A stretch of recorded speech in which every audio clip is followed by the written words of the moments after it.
Mes frères bien-aimés, nous avons eu raison de nous lever de bonne heure, car il est bon de bon matin de pouvoir recueillir un éclat de la sagesse du Christ et bien sûr de le manger dans l'Eucharistie de manière à vivre avec lui une union d'amour parfaite.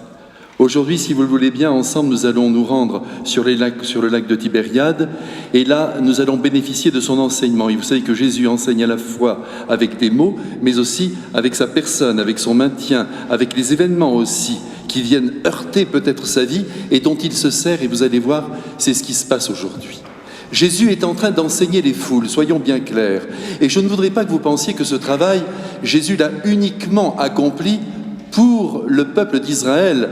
Jésus, en ce moment, continue son travail éternel, son travail de Verbe de Dieu, et il enseigne les foules du monde entier, alors qu'il se trouve au ciel, et notamment à travers cet évangile qui, tous les jours, est donné, proclamé dans les églises du monde.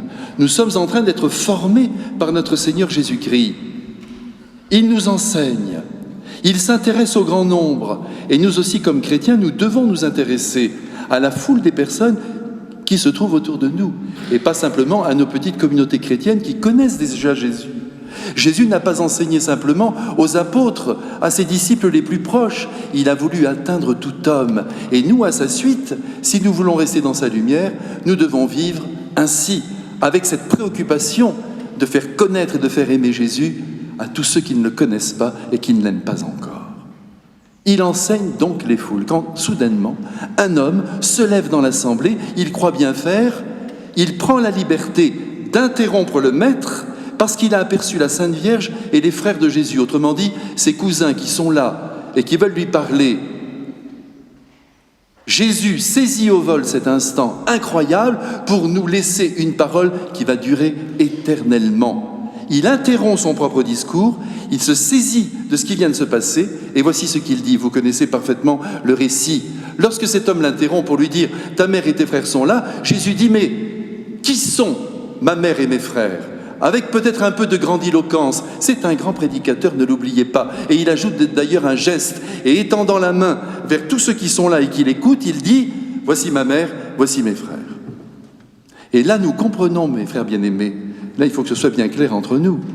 Nous comprenons que l'Église, qui est formée de tous ceux qui écoutent le Christ et qui veulent faire la volonté du Père Céleste, l'Église est une famille.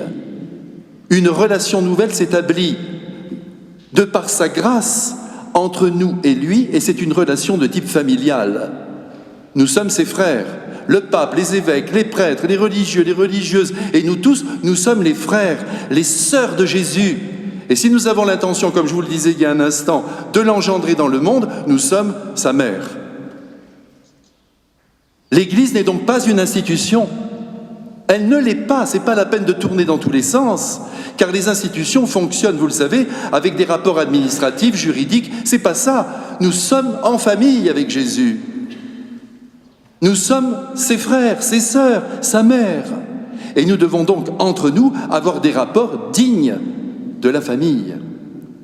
Si bien qu'aujourd'hui, c'est la leçon que Jésus nous donne, nous devons essayer sur cette journée qui vient, car vous savez que cet évangile qui est donné, c'est pour aujourd'hui, c'est pas pour demain. Demain, nous aurons un autre passage d'évangile. Aujourd'hui, nous devons essayer d'établir entre nous des relations vraiment familiales et de nous aimer comme des frères, comme on aime ses parents. Voilà ce que Jésus nous dit aujourd'hui. L'Église est une famille. Retenez cela, mes frères bien-aimés. Ça nous fait un grand bien. Et libérons-nous de tout ce qui se surajoute à cette réalité. Ce qui compte, c'est que, comme vous le savez, en famille, normalement, il y a une compréhension excessive. Tant mieux, je dis cela pour qu'on aille très loin des uns et des autres. On supporte beaucoup de choses aussi en famille.